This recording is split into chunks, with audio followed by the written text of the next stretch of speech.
Good evening, my beautiful people. Welcome back to my channel. So today I am actually filming at nighttime, which I hardly ever do. That's why the lighting is totally different, but I'm kind of feeling this ambiance of romance and oh, it looks so good. But anyways, I hope you guys are doing incredibly well. I am not proud, but we have another haul video. But I promise this is the last one for the month because honey, we did some damage this month, okay? But I wanted to share with you guys a couple of the fragrance that I went ahead and got. And there's one particular one that has been hyped up. You guys, if you follow me on Instagram, have already seen which one I'm talking about. And I'm excited to share my thoughts because I got a lot of thoughts, okay? So grab yourself something to drink, get comfy, cozy, relaxed, and let's talk about some fragrance. So cheers.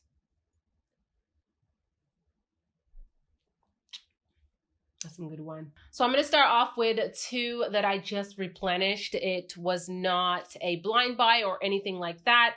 And this one I already mentioned in my Sephora haul. This is C, and this is the original one from Giorgio Armani. I think the lighting's a little bit bright on this side, but this is the original C that I absolutely adore. I went ahead and picked it up again because my bottle had finished couple of months back and I wanted this back in my collection, as well as to do a full lineup of the C fragrances for you guys that's coming next week. And I just adore this fragrance. It's such a likable, sweet, feminine scent. La Vie Belle from Lancome. Now this particular one was sent to me by the company, and I will be doing a video on all the La Vie Belle. The only one that I was missing was the original La Vie Belle. So I hadn't smelled the original one in a really long time. So I was excited to get this in my hands. I think the bottle is so precious. Like, come on. It's so precious how they do the bow over here with all of their La Vie Belle packaging. And it's a stunner. Now, when I smelled this one, I was like, wow, I can totally see why our friend Jeremy Fragrance talks about this scent all the time. It's really beautiful. It's very feminine. It does have this sexy quality to her because it's so sweet. And it's a beautiful scent. It's like orange blossom in your face, but done in a really nice way. You get this kind of like honey vibe. There's no honey in here, but this is the vibe that I get. It's rich to me. It's not watered down in any means. And I'm glad that I have it back in my collection. I did go ahead and pick up another Kilian fragrance. This one was recommended to me by you guys many times, and that is Princess by Kilian. And this is part of the line at Sephora. They are definitely way more affordable. This one was $100 Canadian, which is pretty insane. And I do have a lot of thoughts on this. I have played around with it for, I believe, 2 days now. Packaging, not my favorite. I'm not going to lie. I really don't understand where he was going with the packaging.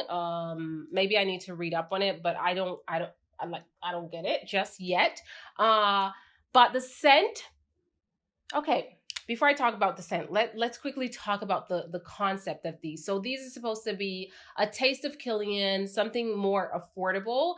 But to me, when I smell this one and when I smell some of the niche scents that he has, like Angel Share, I don't see you experience Kilian to the fullest with these scents, because these ones definitely smell a lot more crowd pleasing. Okay, they are beautiful, but they smell a lot more crowd pleasing. I don't feel like there is a niche quality to them. And I can compare this entire situation with the Serge Lutens fragrances, the ones that are available at Sephora that are a little bit more affordable. You still get that niche and quality in those fragrances. When it comes to these ones, I'm being totally honest. I feel like, yeah, you are getting your money's worth because it is quite affordable, $100, but don't expect to get niche quality. Don't expect for it to be super unique or for you to get a taste of like his niche fragrances. Do you know what I mean? Okay. Now let's talk about the actual scent. This one, I'm going to spray it on my skin.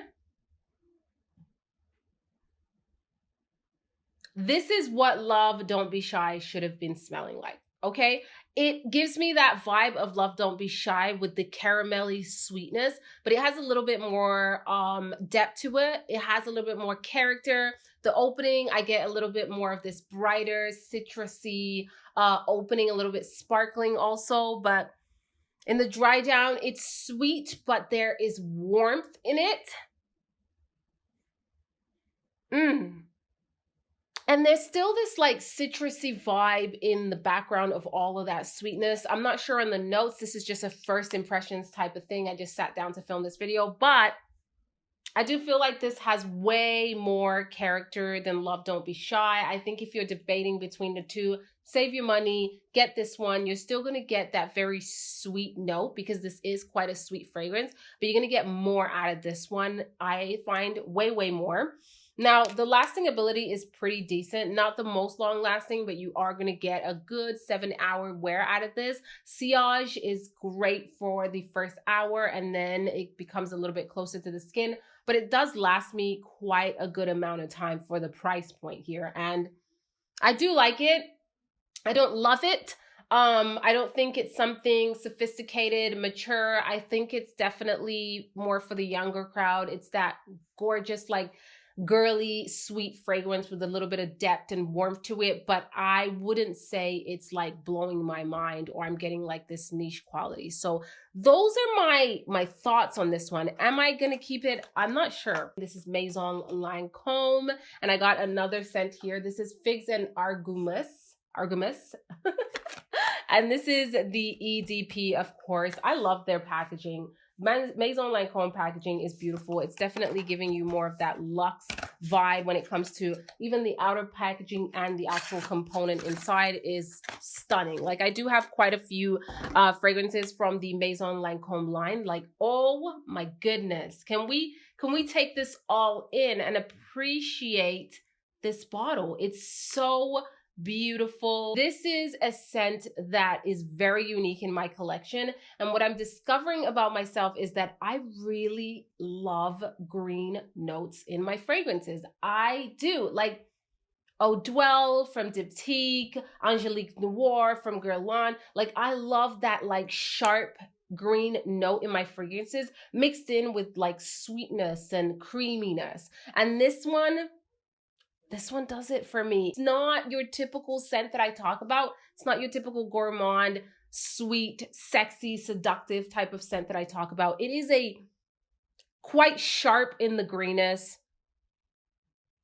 It almost smells like grass clippings, like fresh grass clippings, like it was just raining outside. But the dry down is very smooth and creamy. And then it has this like greenness there. It's honestly, it's a very hard scent for me to describe, and it's very different from anything that I usually go for, but I am loving green with like vanilla in there and this creamy tone to it. And this just, oh my God, I put it on my lips. Girl, I love the uniqueness of it because I don't have anything to compare it with in my collection.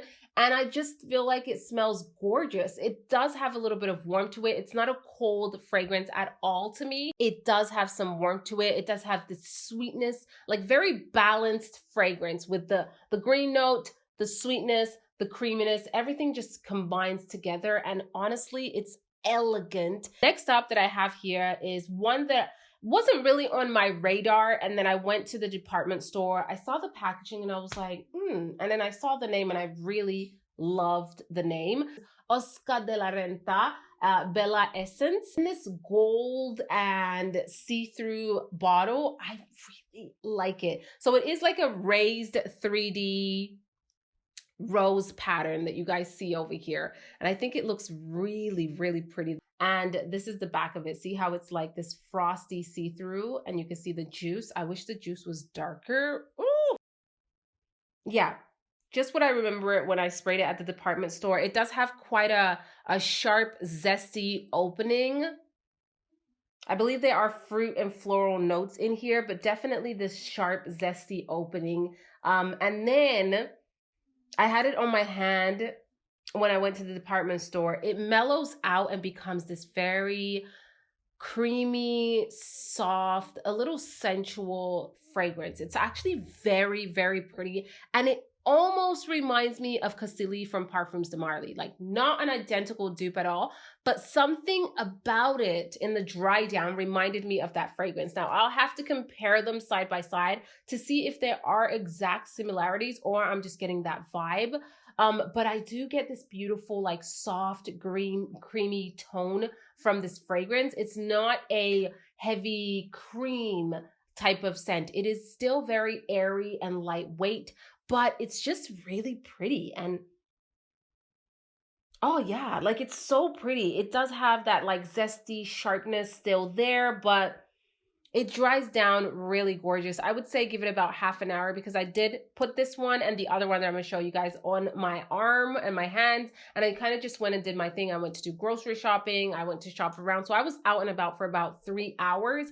And these fragrances just dried down really pleasant. And I like that this didn't turn powdery on me. It still was very creamy, very airy, very feminine. That's the word that I'm looking for. Very feminine, and it does smell quite elegant to me. So we are here with Dolce & Gabbana, the only one intense. Guys, I've been hearing about this fragrance a lot that I was like, okay guys, I hear you in my DMs. I'm gonna get my hands on it and tell you guys what I think. Now, slightly first impression, but not really, because I did spray it at the department store before picking it up, sprayed it on paper, and then sprayed it on my hand, went about my day, just like the Oscar de la Renta. I did it for both of them and wore them for about 3 hours. Let's open it up, okay? Now, this one, there we go.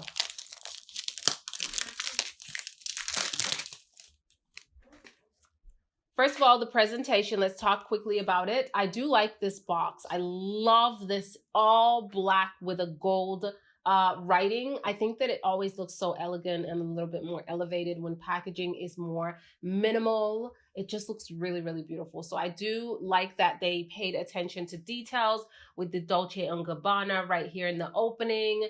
And the front is just very minimal, very to the point. I like it. Not my favorite kind of writing font, to be honest, where it says the only one. I feel like they could have did a little bit better, but that's just me being very picky, you know what I'm saying? Because we spent coin on it, so we can.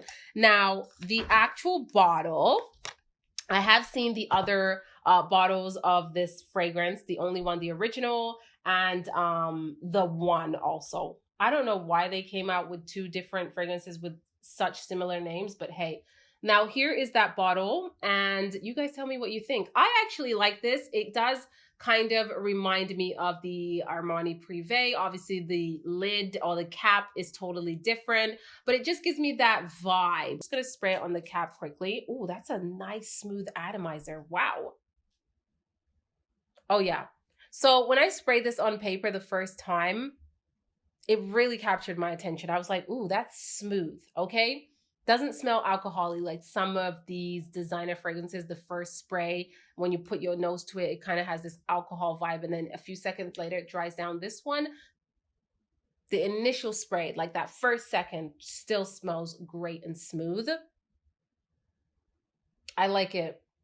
I wore this scent for about 3 hours, and I was at the grocery store looking very, you know, just, I woke up like this. I was in my sweats. I was, you know, I was in my sweats, whatever, no makeup, nothing. And I just smelled so good. Like, I actually smelled so good. And the thing about this fragrance that I noticed is that the sillage was amazing. Those 2 hours, I could smell myself. Like, every time I walked around to get my groceries, I was smelling this fragrance. It was actually pretty impressive in terms of the sillage, because I had only sprayed it right here, the back of my hand, nowhere else, but it lasted really, really well and actually left a trail beautifully. So I was impressed with that aspect. Now, how does this fragrance smell? This is definitely a tube rose fragrance, but, okay, I can honestly say that this is tube rose done right. I normally don't like heavy tuberose fragrances because it comes off a little too vintage. This tuberose is a fresh, bright tuberose. It's a wet tuberose and it just smells really great. Like, it does have a more mature quality to her, but it's sophisticated, it's lavish, and it's very different from what you see Dolce & Gabbana do. This is not like a safe, crowd-pleasing scent that most of the designer houses will do. This is definitely stepping out of that and creating something a little bit more unique with more of like that niche quality. You know, it just smells really good. You have to like tuberose because you will get tuberose, but it's a tuberose that you want to give a chance to because you might really enjoy this. Like I said, I don't like heavy tuberose fragrances, but this one, the tuberose is in the forefront, but it's a very fresh tuberose that is, it has like almost like a modern twist to it. It's not smelling vintage to me at all.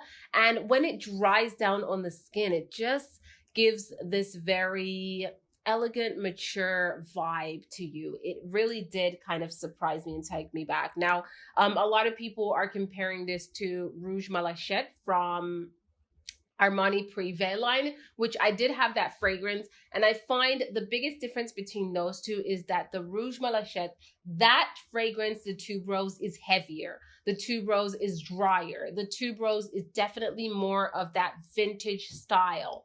While this one, to me, smells a little bit more airy and a little bit more modern. I'm impressed, and I definitely see why many people are hyping this one up. I think it is gorgeous, and it is 1,000 times better than the original one. 100%. Now, they are very different from one another because this one is definitely tuberose based and the other one not so much. But it's gorgeous. It's elegant. It's warm. Oh, yeah. I can see someone wearing this as a signature scent. It does make you feel like a woman, like a grown, sophisticated woman. I did go ahead and get the full-size bottle. They do have a 50 ml available, but I got the larger size. Don't ask me why. I normally don't want to buy the larger sizes anymore, but that one really intrigues me and I love the bottle. So that is it for this video. I hope you guys enjoyed it, and leave your comments down below. I would love to hear your thoughts on all of the scents that I talked about, specifically the Oscar de la Renta and the Dolce & Gabbana one. I want to hear what you guys think of them. Thank you so much for watching. Thank you for all your love and support. Love you guys so much, and I'll see you guys tomorrow. Ciao!